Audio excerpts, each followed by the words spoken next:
enslaved people, to freedom at St. Catherine's Church in Ontario, to Willie O'Ree, the Canadian who broke the color barrier in professional hockey when he took the ice for the Boston Bruins.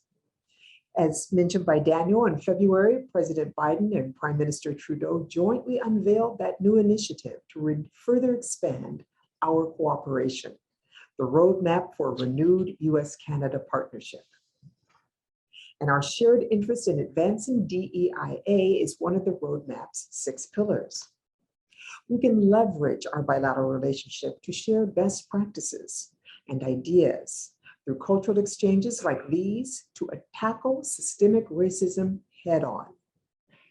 When museums act as a home to the whole of our history, giving voice to diverse communities, they give us an opportunity to acknowledge our imperfections, to grapple with them openly, and to focus on doing better. Museums catalyze tough and necessary conversations about the past.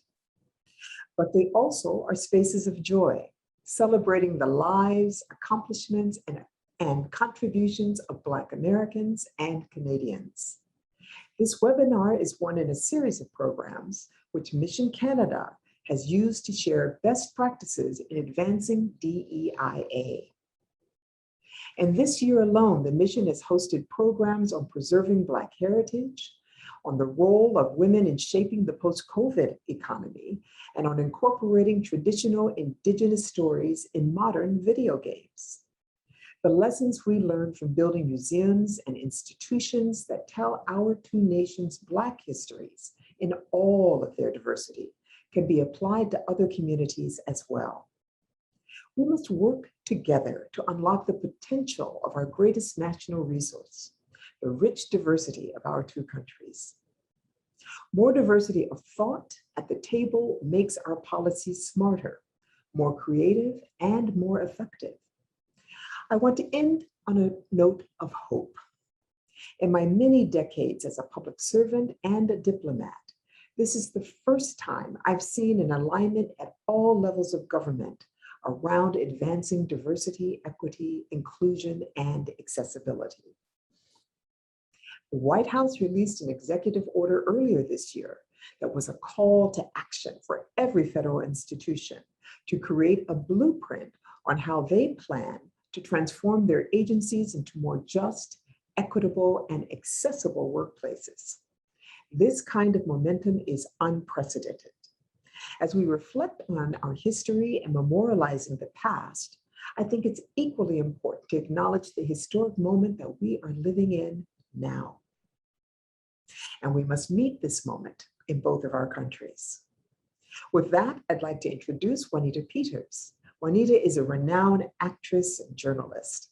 She currently serves as director of Africville Museum, and she will be moderating today's discussion. Juanita, over to you. Thank you. Thank you so much, Ambassador Abercrombie-Winstanley. Those are such hopeful words, and it's a great way to start. My name is Juanita Peters. I'm coming to you from Mi'kma'ki, the unceded territory of the Mi'kmaq of Nova Scotia, Canada. And I am sitting in the Africville Museum right now, which is a museum that tells the story of people who came to be directly after the American Revolution and the War of 1812 and settled here. And we tell their story of what happened to them. So it's my absolute pleasure to be moderating this program today with my esteemed guests.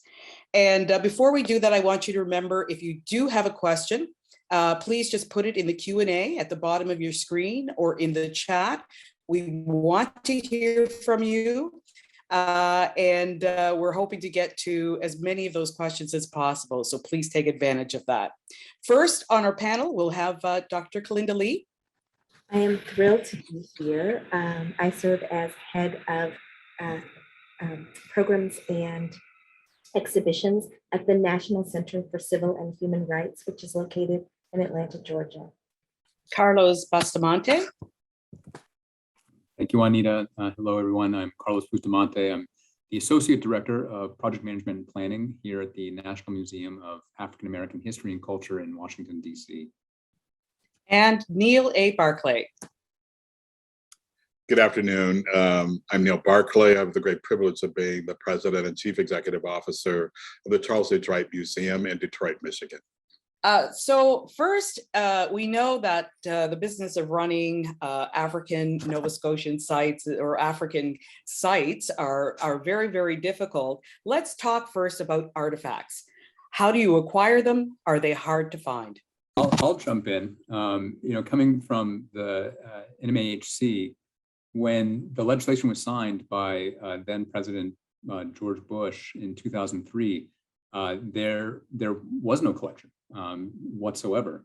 And when our founding director, Lonnie G. Bunch, came on about 2 years later, he liked to describe the museum as a museum of no. There was no staff, no building, no site, no money, and no collection. So one of the first challenges was really trying to dig in and figure out how he could build up a robust collection to tell the story of this sweeping museum with nothing. And certainly it is a challenge. And I think that he and the curators drew on experiences of going into the community and speaking with members of the community and finding out what they had in their attics and their basements. And what the staff came to understand is that ultimately they were able to challenge the prevailing wisdom about this supposed paucity of African-American objects. And what they realized is there was actually a paucity of effort and creativity on the part of researchers. And actually there was a lot of rich collections to be found out there and discovered. I think we at the Wright have a similar instinct about this, perhaps more locally based, because Detroit has been such a center for everything from civil rights to music, electronic music, Motown, et cetera, that our instinct has been to go out into the community and to see what is there that might help to tell the story more robustly. The Wright has a relatively medium, I guess, sized collection of 35,000 objects, but we continue to look for things that cite ourselves locally in terms of national issues, if that makes any sense. So to look at what Detroit contributed to sort of the national understanding of Black culture. And so that's been our focus since my tenure began a few years ago. I'm going to answer this question in a few different directions. Having worked at institutions that are collecting, I think one of the things that comes up again and again, particularly at institutions that are not specifically tasked with focusing on African descended histories, is that there's often this exclamation, as Carlos kind of intimated, that there is a paucity of resources, that there's just simply no material culture to interpret. And we know that that's not entirely true, right? And that there are some ways to access that. But I think when we think about the comment about creativity, that's also really important. Museums have traditionally been spaces where people come in and look at rarefied objects. There's been a notion across our cultures that those things that are collected by or utilized by kind of the rich and famous are the most important things to define our culture. And that necessarily is a barrier when people have been marginalized within a society, so that everyday sort of objects often aren't, one, safeguarded, preserved, and collected at all, and then two, certainly aren't displayed in museums. So I think that that is something that we have to always be thinking about, and thinking about whose stories we're telling with the objects that we're seeking. But I want to answer a little bit in another tack as well, because I now work at a non-collecting institution. And I think particularly within the context of startups, this is often the case. It's expensive, right? To gather things and to properly steward them, to keep them in conditions that are appropriate, whether that's about paper collections, right? Having archival storage, or about artifacts. And often our institutions are quite small, physically small, and don't even have the space for extensive collections. So I also want to offer, as part of this conversation, that it's important to remember that there are ways to interpret history, even if you don't have a collection.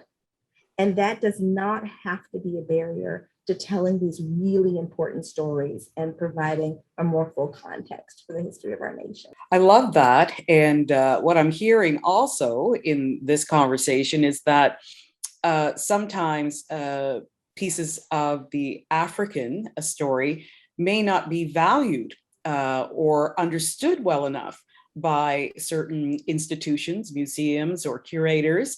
How do we show the value? I think one sort of, and perhaps it's maybe in a rudimentary way that we show the value is by uplifting more curators of color and into institutions, particularly institutions of color.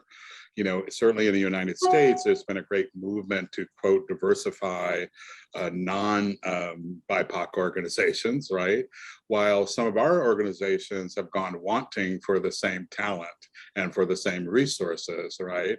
And so I think this notion of who is doing the looking at the optics, the interpreting of the optics is a really important thing for us to think about in this moment, and to lift up the many. And again, this is another area where ostensibly there's some dearth of talent and intellectual capital as it relates to our culture. The perception is, oh, I just can't find, right, a certain curator, right? It's just not true, right? But what is perhaps true is we need to do a better job of uplifting those voices, bringing them into in our institutions where this work can be interpreted and framed and contextualized in a way that as other cultures attempt to interpret our culture, we have a way of really getting a more authentic story of African-American history and culture out there. I would offer that we don't always have to think about just what's happening inside the walls of our institution either, right? We have these missions at our various organizations that don't end with, for the people who buy a ticket and come into our space. And so what we say, for example, is when we say we're going to interpret the history of, you know, Detroit or African Americans in the national conversation through the Smithsonian, we are not saying only for the people who come into our institutions. And so creating an understanding of the value of this history and the artifacts and archival materials that help interpret it is work that we can do very often outside of our walls. And so deeply rooted community engagement, conversations like these, going out and doing work with educational institutions, especially at the K through 12 levels, so primary and secondary schools, is an incredibly important seeding of an understanding of the value of this work. We needn't wait for people to come inside our organizations. The other quick thing I would say about that is value for historical artifacts and materials is all driven, right, by a notion of whether there's a demand for it. And so who's collecting these materials determines in many ways our sense of whether it's valuable or not. And we can shift the calculus on that in some ways and be thinking about value in other contexts, in terms of the joy it brings, in terms of the enlightenment it brings, in terms of the usefulness for curricula, in terms of the ways that it might empower our communities. Those are all wonderful points, Calinda, and I would like to build off of that and talk about when we were developing this museum, there was actually a fair bit of pushback, if you will, not only within the Smithsonian, but also in Congress, and thinking that perhaps this museum would have been too divisive and could fit neatly within the existing American History Museum as a division of that. And why was it necessary to elevate this story to have its own place? And what really became our challenge was exactly what you were asking, Juanita, is how do we make people understand that this is critical, integral content that all Americans should know? And part of the way we phrased the approach to the development of the museum was, this was not an African-American museum for the African-American community. This was a museum that looked at America through the African-American lens, because quite frankly, the African-American story is the quintessential American story of succeeding despite all challenges being put up in front of you, right? And so, and there's not just the torturous past, which there is, but there's also resilience, there's celebration, there's family, there's innovation, there's creativity, there's a whole universe of stories that reflects and quite frankly, amplifies the story of America. And so framing it like that then starts to help people understand this is not just a Black museum for the Black community, but rather this is how we understand ourselves better as a whole. And then how do we situate as a country ourselves within the global narrative as well? So to this question of objects, one of the things that our curators and leadership created early on was a program called Save Our African American Treasures. And they went into different communities over several years and worked with the local cultural museums, African American museums, and tried to have people come into these several day events and bring their own family treasures. And we would teach them how to preserve it, how to properly take care of it, make sure that it would survive for more generations. And if they were interested, that they should feel, and if they felt compelled, they should perhaps donate that object to their local museum, because that was another part of this whole experience. Was we didn't want this to be the Smithsonian as sort of like, you know, coming in and vacuuming up all of these stories. But it was about, as Calinda was talking about, also understanding the stories and understanding the community around these objects, engaging with the people. And that's the only way you can truly imbue these objects with their power, is understanding the community's story around it. And so first and foremost, what was important was collecting those stories, and then maybe collecting an object after that. Carlos, I love that. It feels like a road show, you know, going from Right. community to community to see what people have, and it's one, I love that. I have a really great comment here from a viewer. They say, I really appreciate Dr. Lee's point about collections. Oral histories share and preserve many stories, particularly when people have been displaced or may not have objects to help tell their stories. I'm wondering, how do you choose and decide what is an artifact? How do you choose and know that these pieces are important enough and will draw enough attention from people? It's an excellent question, and I'm going to jump in here, especially on the heels of my friend out there who's a fan of oral history. I happen to be an oral historian myself, and really value that. Ultimately archival document that is created out of that, but that tool towards storytelling. I think that very often, traditionally, museums have been very much object focused, right? So I have this interesting object. What story can I tell around this object, right? And very often that story around that object isn't even really very human centered. So that's been a traditional bit. I like to think about this work of both collecting and curatorship in a different direction. The past isn't simply what happened. It's not a list of facts, dates, people's names. None of that has meaning until you do the work of history. And the work of history is fundamentally interpretive, right? So if you ever think about a single history class that you've enjoyed, or a lecture or a conversation, it is all about what it means. It's about answering the so what question. And I think that for me, when I'm looking at objects that can contribute to or be a part of a collection, or just a single exhibition, I'm thinking all the time about how this object helps us to answer the so what question, and how it does so in ways that nothing else that we have can do.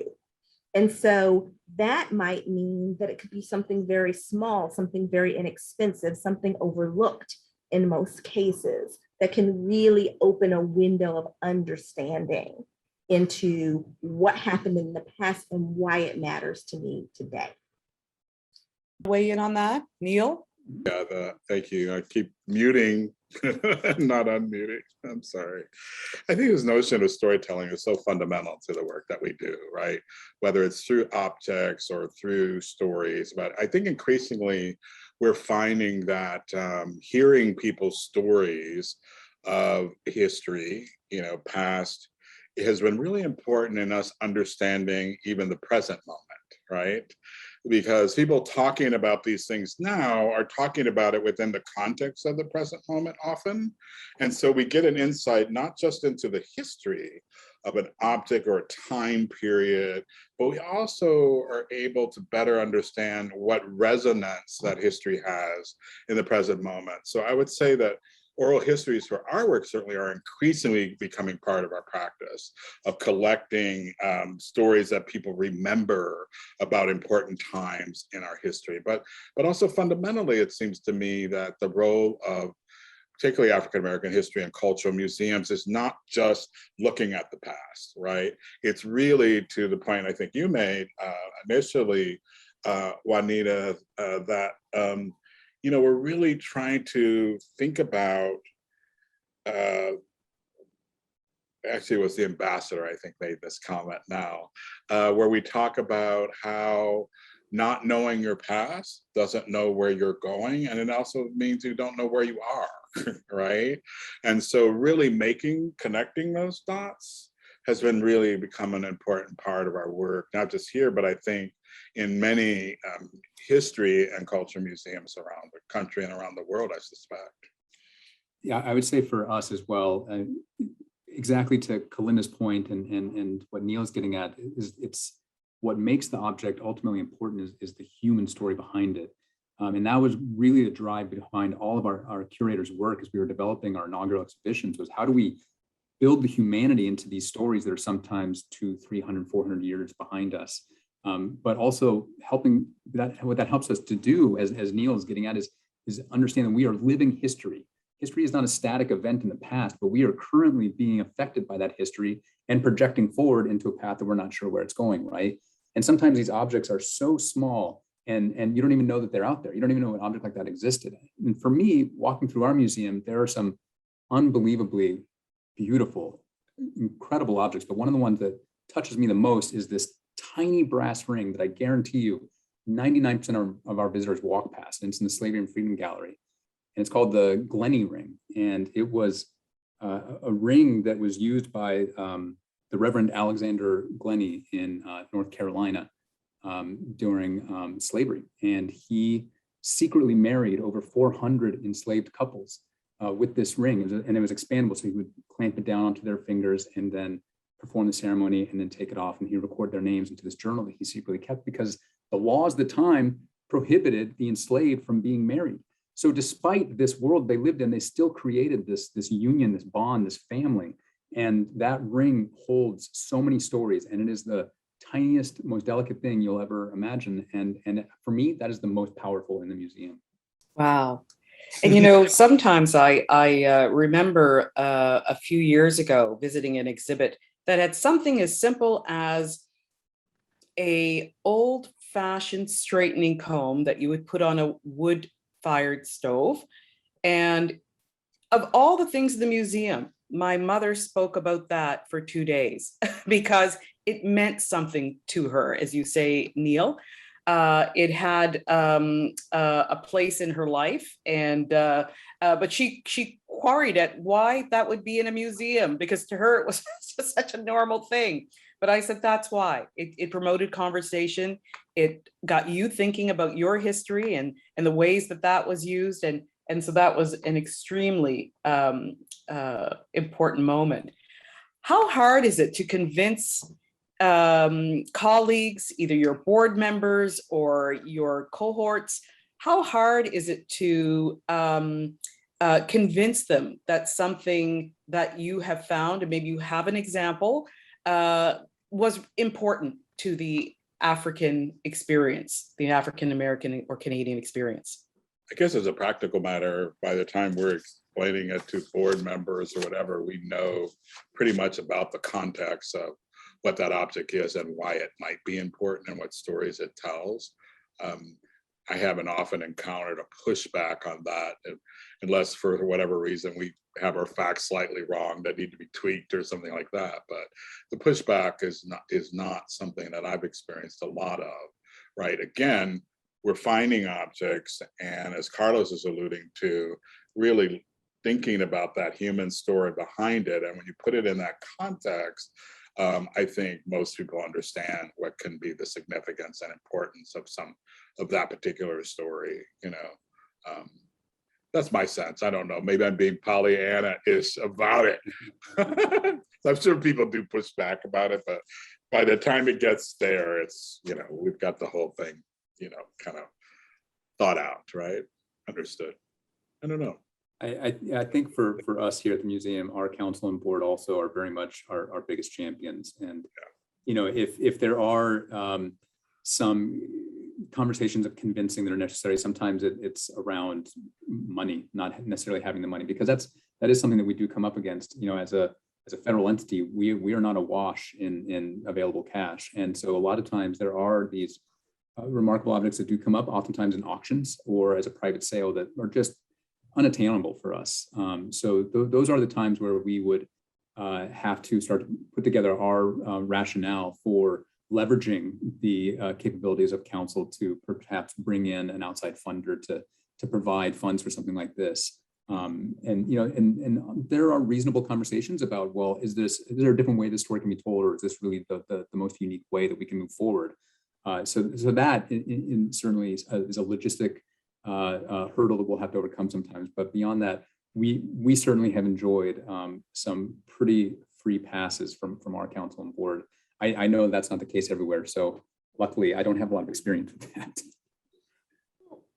You know, I can speak to this from a variety of contexts. So I will say, as this is being recorded, that I've worked in a number of places. So at some institutions, I think that there are a few things I want to, first of all, acknowledge the point that Carlos is making, right? That there are always questions of resources. And so there's the obvious question of do we have enough money? But I think that there's another question, which is about the allocation of resources within institutions. And particularly in what we would call mainstream institutions, there's often a competition about how much money is going to be allocated to tell stories of African descended people. And often it's inadequate, quite frankly. Often it's not sufficient when you think about the contributions of African descended people to the broader stories that are being told. And so there is also often a push where there's a way sometimes that people are perceiving that this is a narrow story and the story of a small percentage of a population, without really fully understanding that this is an entrance, right? This is a way into understanding a history that we share. And these populations of people, whatever their percentages in the community, were integral to creating that history, that context for the present that we now live in. So I would say that that's a really big and important pushback. And I'll tell you one other thing that's happened in a community context that I've experienced that might be interesting for people who are tuned in. And that has to do with the reality that sometimes some institutions have developed reputations for being overly acquisitive. And we all know that there are multiples more, artifacts that are in collection storage at any given point in time that are on display. Now, there are good reasons for that in terms of safeguarding those collections, but I want to just kind of call that out, because a lot of institutions have, basements and warehouses and you name it, where these artifacts are kept, and what can sometimes feel like to community members as hoarding. And they're acquired, but then they're not placed on view for people to interact with them. And I think that's a really important question for institutions to grapple with when they're thinking about what they're going to acquire. Maybe sometimes it might be better to take a pass or let another institution have it that can actually utilize it more frequently or more freely. I think that's a great point, Calinda. And one of the things that our collections team have been working really hard on as well is looking at cataloging and how objects are listed within the catalog, so that they start to become more inclusive, right? The language that is used around cataloging, so that as we start to put out our collection, and the public databases, people search, perhaps some of these opportunities come up where we can start to do loans and disperse some of those objects that we can't necessarily put on display because we went from 0 objects to, I think today we're close to 60,000, but our physical museum can only accommodate 3,500 on display at a time. So a tiny percentage, right? So one of the important things that our founding director, Lonnie, talked about always was our collaboration, our coordination, uplifting other smaller institutions. And that absolutely comes from, yes, these objects are out there, so let's share them as widely as possible.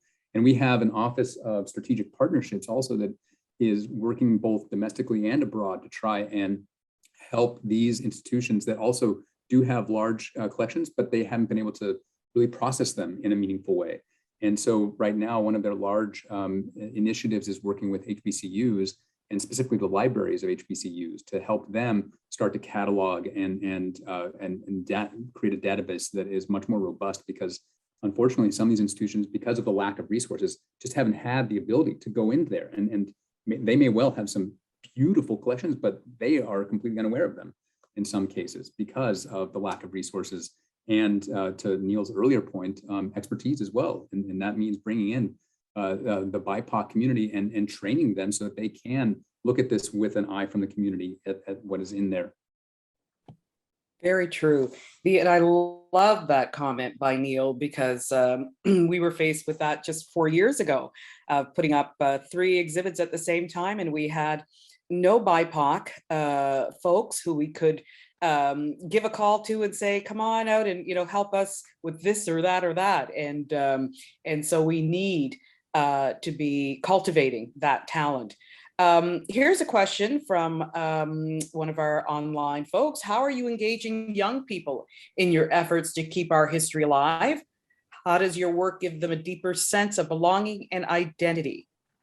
So we have an entire advisory group of young people who try to keep us honest, I have to say, to what we're showing, how relevant it is to them, et cetera. But I think that the key there is really to engage them in the work, right? In some kind of way where they can feel like they are contributing to what it is that you are trying to say, do, put on display within the institution, right?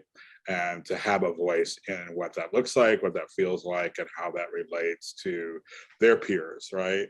I think one of the things that some of us old dogs may have done is just, this sort of thinking that our experience and knowledge was, enough to run institutions with stakeholders that are across the spectrum, right?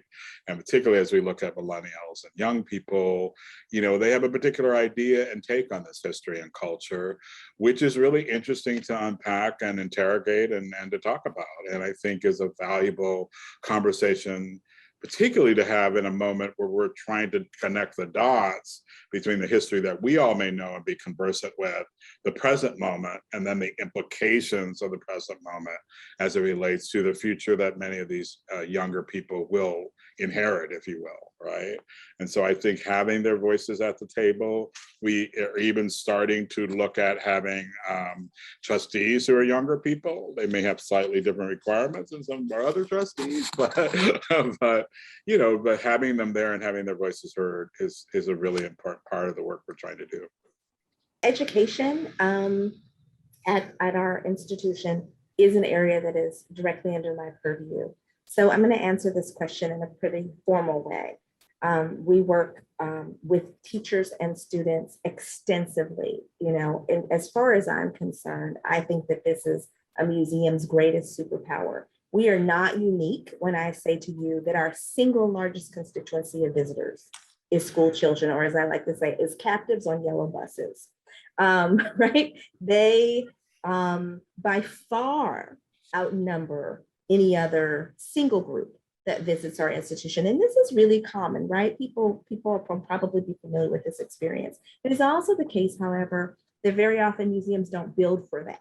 So we build what we build, we tell the stories that we tell, and then, we kind of retrofit it, if you will, for students. So we're thinking all the time now about what does it mean to advance an educational vision that's going to correct miseducation, right? And when we talk about African descended people, our stories have largely been elided from the curriculum, from mainstream texts, and also we are correcting miseducation.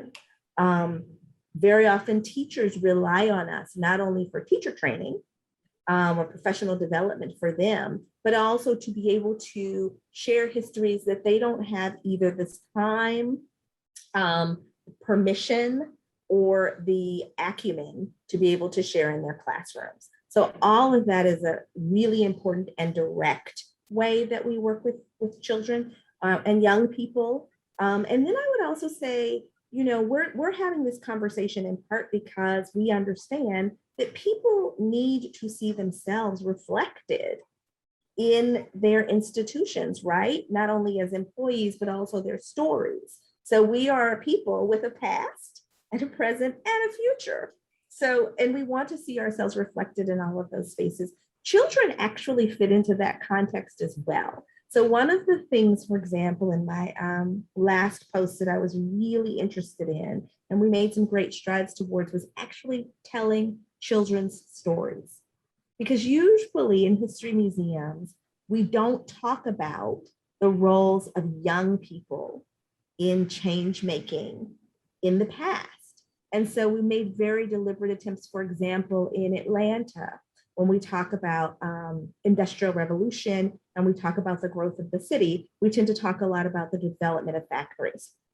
And we talk about adults who worked in those factories. But guess what? Those factories were largely as profitable as they were because they employed child labor.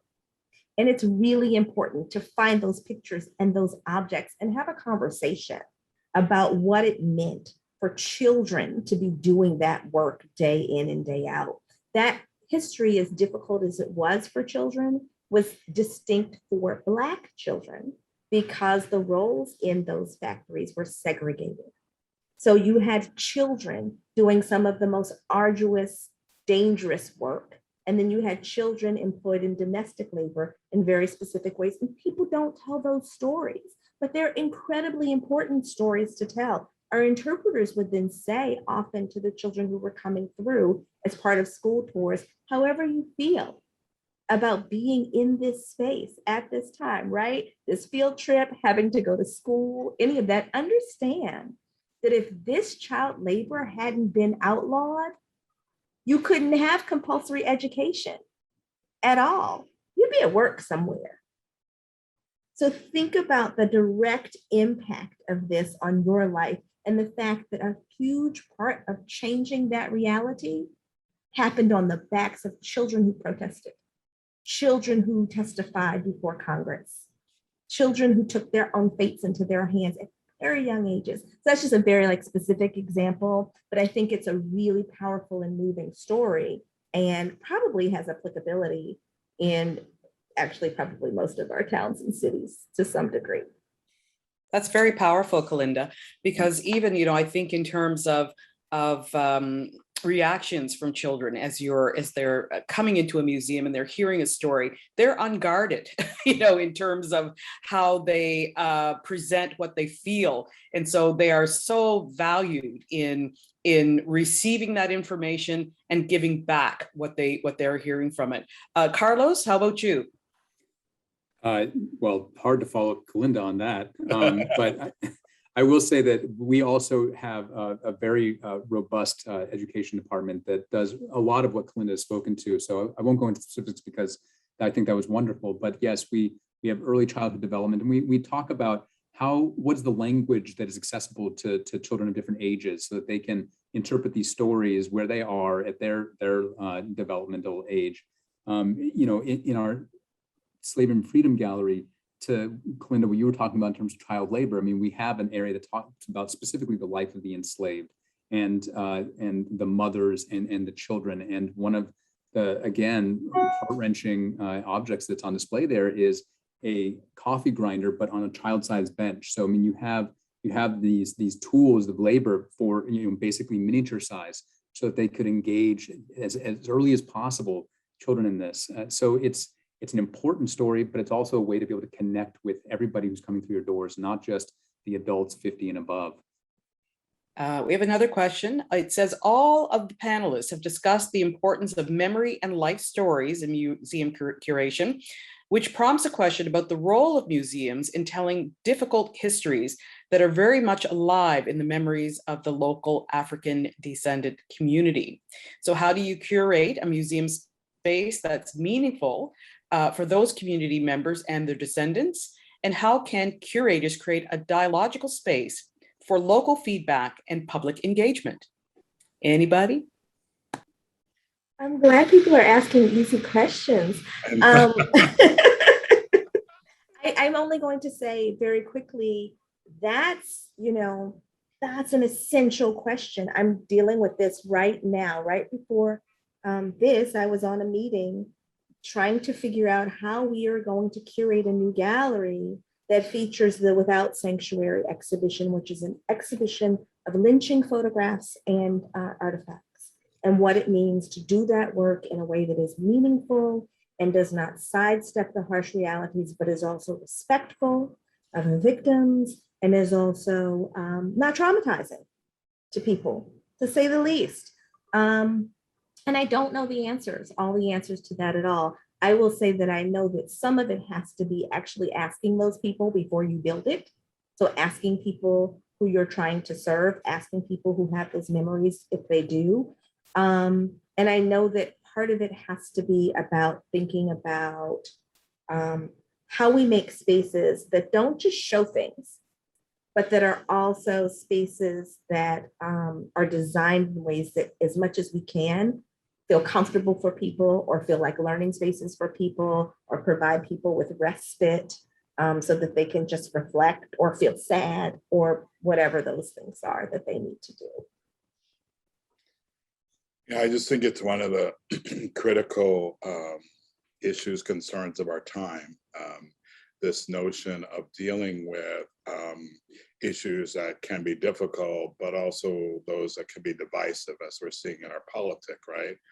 In my view, one of the things we're confronting, certainly in the United States, in this moment, is that we have lived in two different worlds in some ways, right? And that our notion of history is fundamentally different because of our perspective on it, right? How different is it to have lived through, the American South, and to be on the other side of that as someone who profited or who benefited from it, right? Those perceptions of what that exact same moment in history could not be more diametrically opposed, right? And so as we come into the present moment, what we find is people referencing passionately the history and the sense of identity that they know, but it is totally devoid of another history that it existed at the same moment and same time, and that is hard to reconcile, right? And so the fact that we're not reconciling that, the fact that we need to find a way to talk about both of those things. It's talked about often as cancel culture. It's really an additive culture we're talking about, right? We're talking about adding to the narrative parts that have been elided, I think is the term that Calinda used, from history, right? That we can begin, and it's not necessarily to downplay this other aspect of it, but to put it in a broader context that we can all then become to understand and wrestle with the complexities of, right? And I think that's just one of the real challenges of our time in this work, right? Yeah, well said. From very early on, one of the mandates of the chair of our scholarly advisory council, John Hope Franklin, was that we were charged with telling the unvarnished truth, right? So not hiding from these things, not hiding from these stories. And something that was always a part of the conversations we were developing museum as well is that, you can learn a great deal about a country by what it remembers, right? The monuments that it chooses to dignify, but you can learn even more about a country by what it chooses to forget. And so we have always tried to bring in these stories, whether it's Emmett Till's casket, who his mother entrusted us with taking care of, or collecting, you know, under our new director, collecting the now and trying to understand what's happening in the moment. And so, you know, the portrait of Breonna Taylor that is on our walls now, or even as painful and hard to articulate and contextualize as the clothing that Trayvon was wearing the night that he was killed.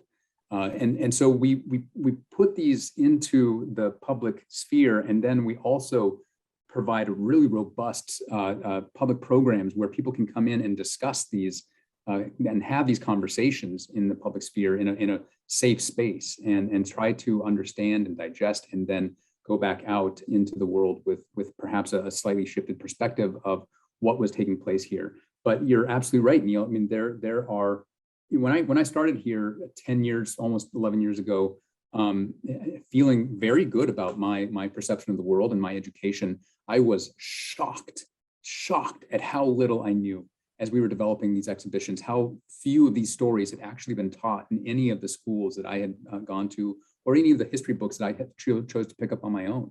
It's just simply been swept under the carpet. And so a big part of our mandate is turning light back onto these stories, and then helping the public ingest and interpret and understand the implications of those. But it all comes down to providing that space initially for them. I love that. Oh, go ahead, Neil. There's just some research that has been out about the, you know, sort of how trusted museums are in the present moment of getting information, right? Mm-hmm. Because even the getting of information and the getting at the truth has been politicized. Mm-hmm. And one of the few places that people still feel do a relatively good job of presenting of giving a fair depiction of an issue are museums still. Because they just expect when you're going to a museum, that's what it was, you know, that's what it is, right? And there's not this expectation that there's some slant on it, you know, even though it's sometimes in telling the stories, we may have a little slant here and there, right? But I think that that's an important thing to remember about our work, that we have this ability to tell these stories in a more or less safe space where people feel that the notion, you know, even at looking at an abstract painting, the notion is to come to terms about what you think it means and what do you take from that, right? So when we're talking about historical material and objects, there's the same, I think, possibility of thought and reflection that we can contextualize within the course of within the context of a museum that, you know, is not really available to us in other forums anymore, right? We don't have in the media the sort of, you know, back and forth critical thinking, here are the facts, you figure out what it means, kind of the relationship with our media anymore, right? Very true. And we have a viewer that is speaking to a little bit of that and just asking, you know, with the advent of the internet, culture seems to evolve so much more rapidly. How do your institutions keep up with that? Or conversely, at what point is something considered history? Is there a difference between a fundamental cultural change or a cultural passing phase, so to speak? So I'm trained as an historian, and I think that there are certainly distinctions between sort of the public history, the public scholarship work that we do, and the notion of kind of when does something become history from a scholarly perspective. So I'm going to set the academic perspective aside for a second and say, I think, first of all, we don't know when something is just a passing phase, or it's definitely historically significant until we're looking back. So I think part of what we do in our institutions at this moment is to try to use the past as context. And that's a huge part of what we do in history museums. We use the past as context. We embrace the notion that the past provides context for our present. So if this, whatever is happening right now, feels historically resonant, then we accept that it is such and move forward in that conversation. I think that that's one part of it. I also think that it's really critical that we accept the notion that part of the so what for most people is going to be what Neil has articulated really, really eloquently, its importance to our contemporary moment. And I would also add its ability to help us make better choices as we move into our future. So there's a three-part to this, right? There is the past, but there's also the present, and there's also utilizing those tools, that understanding, that insight for a future. I was actually also looking at some of the questions that are coming up about, this sort of, it's not a timeline, but it's a trajectory of history, present moment, look how it goes back and forth. It's kind of what I was alluding to earlier. I think it's all part of a continuum, and maybe we are just do ourselves a disservice by thinking of it linearly and not thinking of it more in terms of how different aspects of our lives affect us at different times, past, present, future, right? I'm not sure I'm articulating that well, but it just strikes me that, as Calinda's saying, we don't know if something's going to be relevant in the present moment until after it's happened in some ways, right?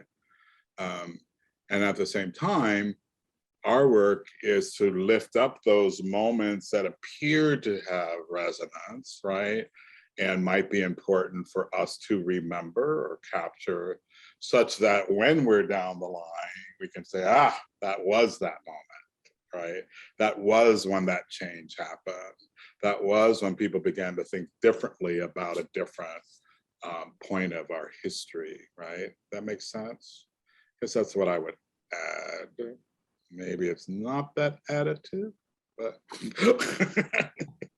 No, I think that's right. It's I just had this conversation with a number of students at Dalhousie University here talking about, they were talking from a perspective of hair and when things changed in the Black community, and in the 60s when we all got the afros and we wanted to be true to ourselves, and and that was a defining moment at that particular time. But at the time, you didn't know that was going to be a significant moment. So very good. Carlos, what about you? I would say that we also continue to, but when I first joined, wrestled with it at that time as well, as we were planning the inaugurals. Our history galleries were essentially taking us from the 15th century through to the election of Barack Obama. And the curators of that particular part of the story were really struggling because he'd only been in office for about a year and a half at that point. And so how do you really contextualize that moment and lay down content that will live and still be vibrant and vital and correct even a few years after we open. That really is a challenge of what is that sort of magical moment of, yes, we're looking back at this with more clear eyes, and do we ever achieve that? Certainly, but that also shouldn't preclude us from trying to collect the now. And being in DC and in such an active city as it is, one of the mandates that our curators have been given is to go into the streets. When last summer, when there were so many protests happening, go into the streets, collect signs, collect stories, and start to record, because we don't know where we're going right now, but we also don't want to miss an opportunity. So there is a bit of blind faith that goes along with it, certainly.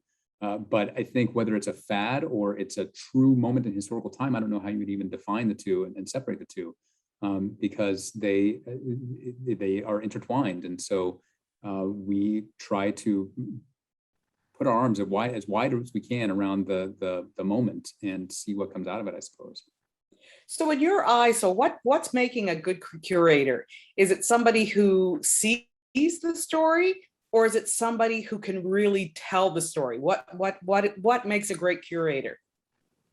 For me, as an organizational head, I like to see humility, frankly, about not just what they know, right, but what they may not know, right, and a clear understanding of where they are as their own person, right? I do think it's important to be able to have an openness to seeing things different ways, right? Seeing what maybe something is, what it might represent, what it could be, right? And I think this notion of storytelling, is important as you're putting together projects to understand what Carlos referred to as this sort of human, I think it was Carlos, human dimension of all of this, How do we make this something that resonates beyond being an object or even a point in time for people that are looking at it now? And again, for us, looking at it now and having the experience of, I had not thought of that way. I didn't realize we just did this huge exhibition on voting called Voting Matters right before the last election. And the number of people that came through looking at, I don't know, the Electoral College, and they, what? That's why that was put together? They're dumbfounded sometimes. They have an aha moment, and our curators are really trying not to be didactic with it, but to just say, what this is, right? Where this comes from. And people just didn't know, right? And it was a really interesting moment. And I think curators should have that ability to figure out what's the aha moment about this. I think this is even true in my work in contemporary art, right? What is it about this artist's point of view that is so unique and tells us something not just about their work, about the work that came of artists before them and afterwards, right? And it's an important consideration that curators, I think, have to wrestle with all the time. But humility is really important. I don't know, Calinda, would you disagree with that? You know what I mean, though? I completely know what you mean. I think you said it fantastically. I don't know what I could add. Okay, That was great. Carlos, do you have anything to add to that? I will say that I have the utmost respect for curators in general, because they have an incredibly challenging mandate of taking what is a robust, not always, but often a robust scholarly body and distilling it into these labels of 50 words or less, right? Mhm. How do you pinpoint these key elements and throw away 98% of the textbook that you might have gleaned the story from? Working with our scholarly advisors and scholars who reviewed our scripts, oftentimes that was the challenge of finding that right balance, because this wasn't an encyclopedia on the wall. This was the sweep of human history, and ultimately 1,000 words or less over 50 labels. So having the talent to be able to do that and to turn the phrase and to be able to move the spirit of an individual in that little space is, I think, quite frankly, magical. And it's not necessarily an ability that all curators have, but that's certainly the challenges ahead of them, and I respect them for that. Thank you for that. Me too. I'm always pleasantly surprised with what curators come up with. Sometimes I have a conversation beforehand just on what they're working on, but then seeing how it comes to life and the effects of it is just always a thrill. So we have a question: how do you put together a group that would be able to collect the resources needed to help promote the need for an African museum to government and or sponsors? And the question here is coming from a Canadian historical society, the Ontario Historical Society, who say that despite what they do, the African Canadian history and culture seems to be not thought of as large or important. So how do they promote that? How do they get resources and help people understand the importance of doing this? Having built a couple of organizations, I think it starts with the community that you hope to serve in the most local fashion. But perhaps this is not as true, Carlos, of the national initiative that is the African American Museum in DC, but this notion of who really animating the people closest to you who care about that, these ideas, this institution, this culture, and then building out from there networks of people that have similar, perhaps, passions about their own cultures, right? That can become allies of yours, can understand your passion for a certain kind of culture or work, and then continue to expand upon that. I think we're fortunate in Detroit because we've been a city that is primarily African American for some time. And so trying to animate the African American community here at a time we had an African American mayor and a largely supportive, political apparatus throughout the state, this institution was able to be created some 55 years ago, right? And so, but that was a process of getting the community animated, getting the stakeholders there animated, and just sort of moving from there. It's not unlike community organizing, frankly. You've got to build a village of people that are going to support it. It's hard work too, and it takes some time. I think the other thing about this is there's a certain amount of patience that you have to build these institutions. I think Carlos could appreciate how long it took to bring the idea, which to a lot of people would be a no-brainer, of having an African American museum on the mall, given how much our culture has done for this country, right? But it took quite a bit of time and money to build, even at that level, right? And that's been true certainly of all the projects that I've been involved in. You need a certain amount of patience, right? But it's a methodical kind of work that you do of just building momentum for an idea and sticking to it. I was involved with the August Wilson Center in Pittsburgh, and it had a lot of problems. But there were three individuals I'm trying to think of who, even before I was hired as the first director, had been working for 4 or 5 years trying to get the resources together, working with different kinds of consultants to think about what this could be, where could it be, how, those kinds of different things you have to think about, even before they brought on their first director. So it was a process, right? In that respect, Neil, I look at you as the king of philanthropy. Somehow you've been able to identify where those resources and those people are. And so I would ask you, how do you find those people? How do you strategically find those people? And then how do you keep them on board? You have to say all that. So, the secret or not secret about philanthropy is that people invest in people, and they invest in their ideas and their ability to deliver on those ideas, large or small, right? And so fundraising in its most fundamental form is about building relationships and building a mutual understanding of what maybe the philanthropist is trying to achieve and what you're trying to achieve, and where those synergies might be, right? And I think I've always had this notion of working with foundations, corporations, et cetera, of where is the win-win in this? Being very clear about what I'm trying to achieve, but how is that relating to what they want to achieve, right? And how can I, without, a lot of us will invent projects. Sometimes we invent projects to get a certain amount of money. I don't really do that. I try to find the alignment between what I'm trying to do and what someone else, another philanthropist, a donor, et cetera, might be interested in.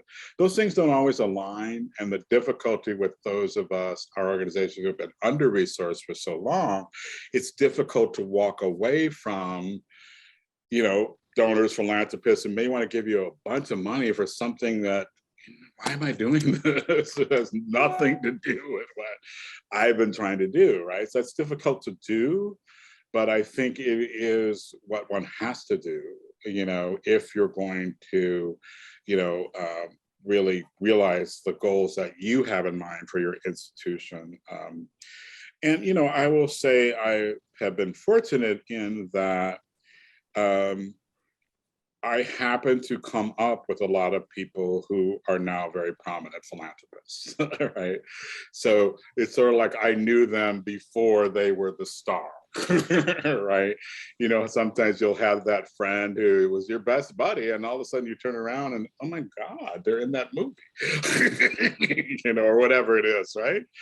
I have been very fortunate in that I have had colleagues and friends and people that I've known for a long time that are in positions that are helpful, you know, in the philanthropic community. But again, what that's really about is we have a relationship, right?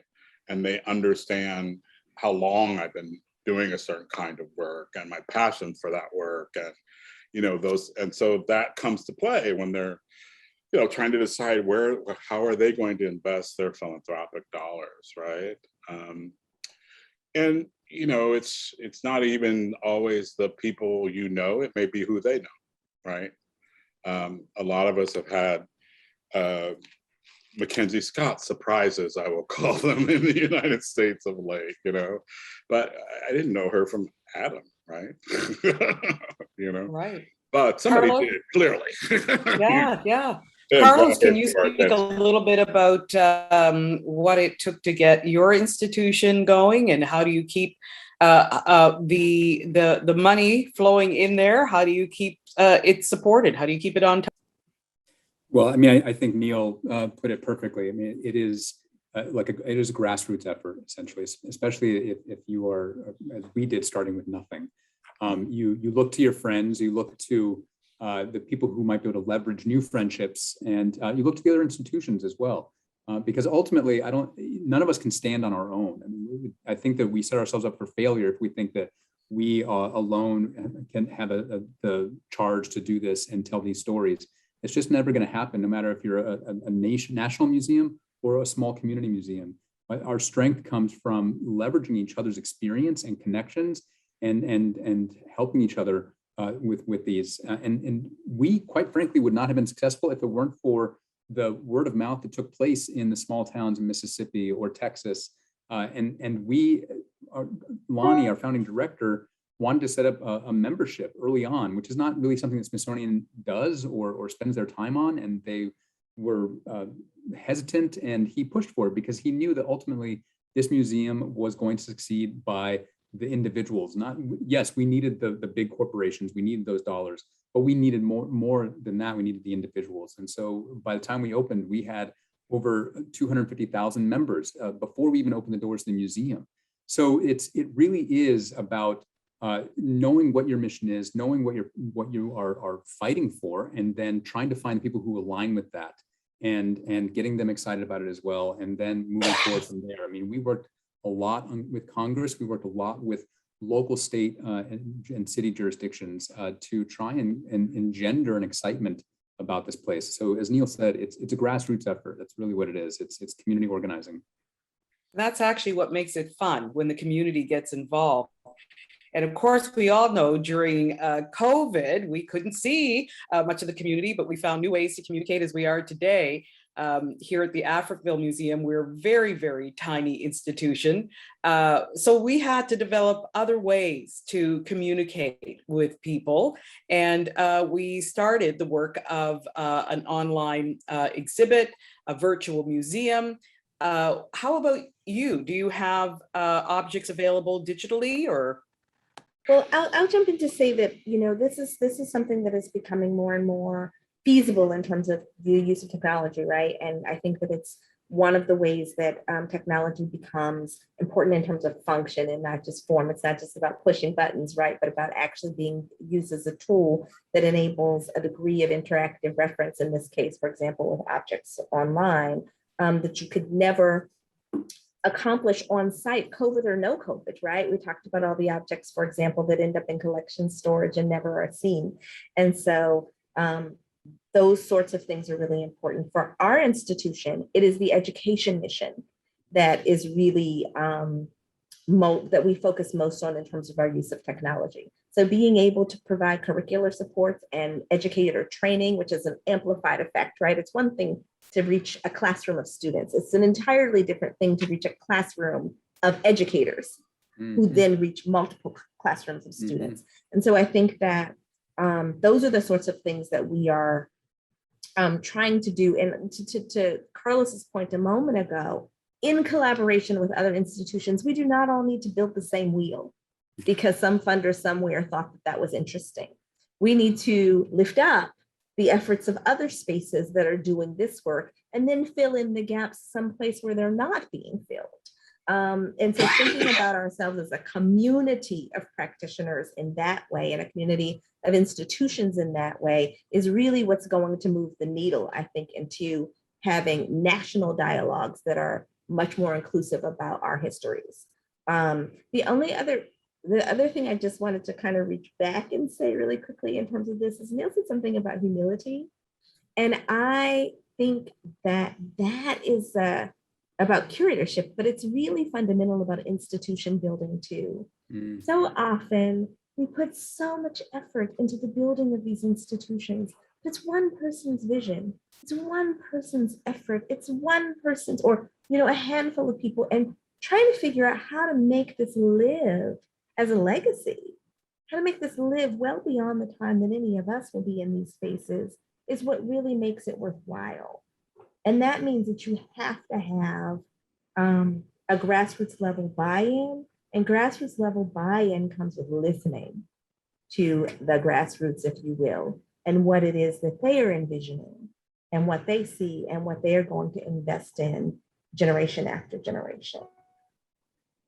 I love that, Calinda. It's so true. I'm actually in a unique position because I am running a museum that has a living history. So the children of this community that was erased still live, and most of them are on my board or in the community. And I bring them in often whenever we have large groups, because then your audience, your patrons get to hear it from the mouths of the people who you are representing. And they're all different, which is even more colorful and fun.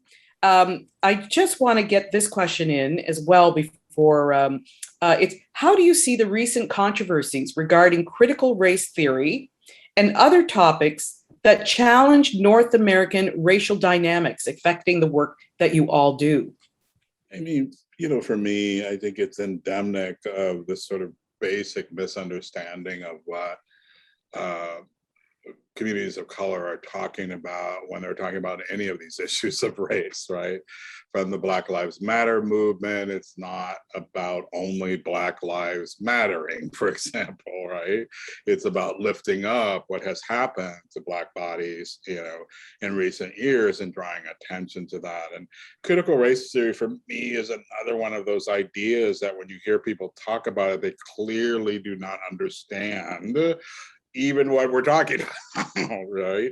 Which is just this notion of telling a more complete history, not just the good parts, in their people's minds, the celebratory parts, but a more complete story of what has happened in this country as a way of healing, as a way of more deeply understanding each other, right? And of hopefully finding a path where we, as an American society, can come together around a common understanding of what this country stands for, and continues to stand for, frankly, but a more realistic story of that and a more complete story of that, right? So I get a little frustrated, I would say, because I'm constantly running into they are not even talking about what that stands for, and have politicized it and morphed it into something that the words could be understood to mean that, but it's not what was actually being talked about initially, right? It's just scary sometimes how that happens. It's like, I know those words might mean that, but that's not what we're talking about, right? It's a lot of that. We grapple with this really tremendously. I live in a state, my institution is based in a state that has made an effort to legislate against a more inclusive history.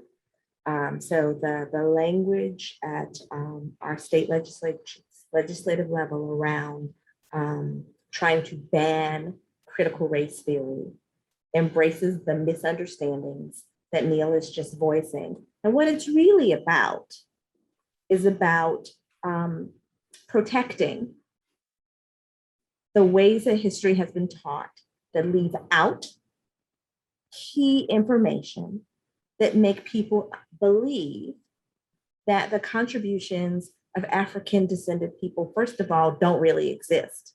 And to the extent that they exist, don't really matter. The language around that legislation, for example, says things about not making people feel bad, which then assumes that people are all one thing. And those people must not be African descended or many other people who would like to have the fullness of information. So what I say to my team, who has to speak to schools and school districts all the time about how we are conforming to Georgia standards to get those buses in the door, we do good history. We do credible history. We tell stories that are evidence-based, not some of the evidence, all of the evidence. When you take the stand and you're testifying about the truth, it is not the truth, part of the truth, and some of the whole truth. It's all the truth. And that is what we do, period. So that's how we approach it. Yeah, great, Calinda. Love it. It's just such a, for me, I'm trying to temper my frustration with it. The way it's affected my work is most directly, I've had a lot of educators when they come to DC reach out and ask if they can get passes because they are looking for a different entree and access to information that they are now feeling sort of threatened by in their own school systems, and they are scared and are unsure of how to speak for fear of severe backlash. It's extremely frustrating, and as Neil said, this is a two-dimensional flat binary distillation, incorrect distillation of something that is completely beyond it. It reminds me of when President Obama was setting up his healthcare, and the decriers talked about the death panels, right? I mean, there was some aspect of this where these doctors were going to determine that your Aunt Mary no longer needs life support. Well, it was an incorrect distillation for a political point, but it garnered a lot of interest because of that quick turn of phrase, death panels. Okay, CRT is this thing that makes whites feel guilty. It's unfortunate and dangerous beyond description, unfortunately. One of the things that we have done for a number of years now is in the museum is try to undo some of the national narrative that is sort of handed down kind of intellectually, genetically, just from generation to generation. And one of the programs that we have is bringing in groups of police officers into the museum before the museum opens to the public and giving them curated tours of our history galleries so they can better understand the trajectory of the African-American experience from slavery into post-Reconstruction period, segregation in 1968 and beyond, hoping that helps give context to some of their encounters with the people that they are seeing every day, and perhaps contextualizes some of the reactions they might be receiving. So in that sort of, you chip away at it little by little, story by story, person by person. But that's certainly, to your question, that's how it's affected the work, at least specifically that I do. Thank you, Carlos. And this may be the last question. We only have 4 minutes left. Despite securing the most highly supportive feasibility, oh, sorry, that's not the right one. It's how do you think we should combine Black history with just history? Should it just be history? And this person says, I realize that Black history is ignored and needs to be highlighted. But if we work towards building Black history spaces, are we hampering Black history being normalized? Or do you think we need to normalize Black history on its own first, and then in the future, we can combine it with all history?